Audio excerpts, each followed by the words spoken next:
Hello friends, welcome to Sathya சமையல். இன்றைக்கி நம்ம பூண்டு பொடி எப்படி அரைக்கிறது அப்படின்னு சொல்லி பார்க்கலாம். நீங்கள் நம்ம சேனலை ஃபஸ்ட் டைம் பார்க்குறீங்க அப்படின்னா மறக்காமல் சப்ஸ்கிரைப் பட்டன் ப்ரெஸ் பண்ணி வச்சுக்கோங்க. வீடியோ அதனுடைய நோட்டிஃபிகேஷன் கிடைக்க பக்கத்தில் இருக்க பெல் பட்டன் ப்ரெஸ் பண்ணிக்கோங்க. இப்போ பூண்டு பொடி அரைக்க தேவையான பொருட்கள்னு பார்த்தா 1 கப் அளவுக்கு பூண்டு, 1/2 கப் அளவுக்கு உளுந்தம்பருப்பு எடுத்துக்கலாம். நீங்கள் உருட்டு உளுந்து பயன்படுத்துறதுனாலும் போட்டுக்கலாம். நான் இன்றைக்கி உடச்ச தோலுள்ள உளுந்து எடுத்திருக்கேன். 1 டேபிள் ஸ்பூன் அளவுக்கு மல்லி விதை. நாட்டு மல்லி விதை பயன்படுத்தினீங்க அப்படின்னா இன்னும் வாசனை ரொம்ப நல்லாயிருக்கும். 1/2 டீஸ்பூன் அளவுக்கு சீரகம், பொடிக்கு தேவையான அளவுக்கு கல்லுப்பு,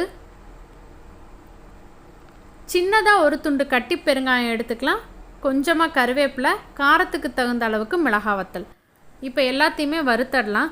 முதல்ல நம்ம எடுத்து வச்சுருக்க உளுந்தை போட்டு வறுத்துக்கலாம்.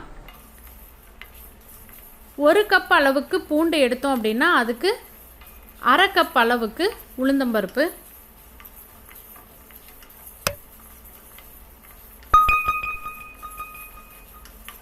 உளுந்து நல்லா பொன்னிறமாக வாசனை வர்ற வரைக்கும் வறுத்து எடுத்துக்கலாம். இது எல்லாத்தையுமே ஒரு எவர் சில்வர் தட்டுக்கு மாற்றி ஆற வச்சுக்கலாம்.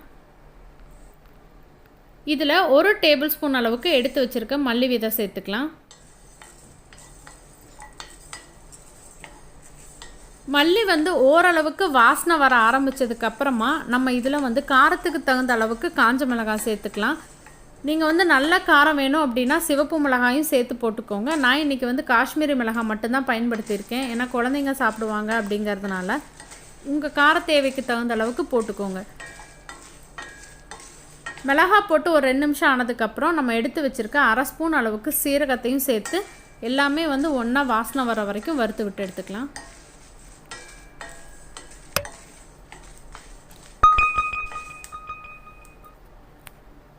இதெல்லாம் வறுபட்டதுக்கப்புறமா தட்டுக்கு மாற்றிட்டு கொஞ்சமாக கருவேப்பிலை, பெருங்காயம், கல்லுப்பு போட்டு வறுத்து விட்டுக்கலாம். நம்ம எந்த பொடி அரைச்சாலும் கொஞ்சமாக கருவேப்பிலை போட்டுக்கிட்டோம் அப்படின்னா அதனுடைய வாசனை ரொம்ப நல்லாயிருக்கும்.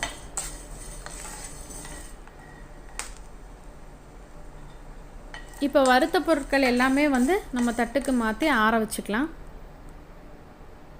இந்த கடாயில் கொஞ்சமாக நல்லெண்ணெய் விட்டுக்கோங்க. 1 ஸ்பூன் அளவுக்கு விட்டுட்டு நம்ம இடித்து வச்சுருக்க பூண்டு பற்களை சேர்த்துக்கலாம். இடித்து போட்டோம் அப்படின்னா உள்ளே நல்லா வெந்துடும். அதனால் லைட்டாக தட்டி போட்டுக்கோங்க. அதே மாதிரி தோலும் பார்த்திங்கன்னா நான் ஒன்றும் பாதியமாக தான் போட்டிருக்கேன்.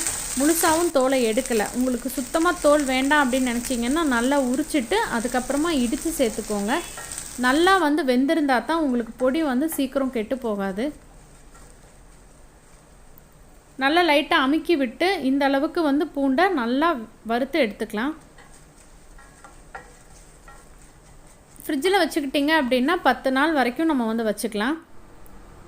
இப்போ ஆறின பொருட்கள் எல்லாமே மிக்ஸி ஜாரில் சேர்த்து அரைச்சிக்கலாம். முதல்ல மிளகாய் வத்தலும் கருவேப்பிலையும் சேர்த்து ஒரு தட்டு தட்டிட்டு அதுக்கப்புறமா பருப்பெல்லாம் சேர்த்து போட்டு அரைச்சிட்டு நம்ம பூண்டை சேர்த்துக்கலாம். ஏன்னா பூண்டு சேர்த்துனிங்க அப்படின்னா லைட்டாக கொஞ்சம் பிசு பிசுன்னு இருக்க மாதிரி இருக்கும். அதனால் பொடியை இந்தளவுக்கு அரைச்சிட்டு நம்ம நல்லா ஆற வச்சு வச்சுருக்க பூண்டை சேர்த்துக்கலாம்.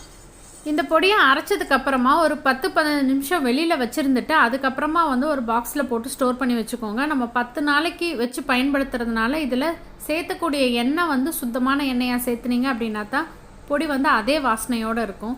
வீடியோ பிடிச்சிருந்தா மறக்காமல் உங்கள் ஃப்ரெண்ட்ஸ் எல்லாத்துக்கும் ஷேர் பண்ணுங்கள், லைக் பண்ணுங்கள், கமெண்ட் பண்ணுங்கள். சுவை அறிந்திட சுவைத்து பாருங்கள். தேங்க்யூ.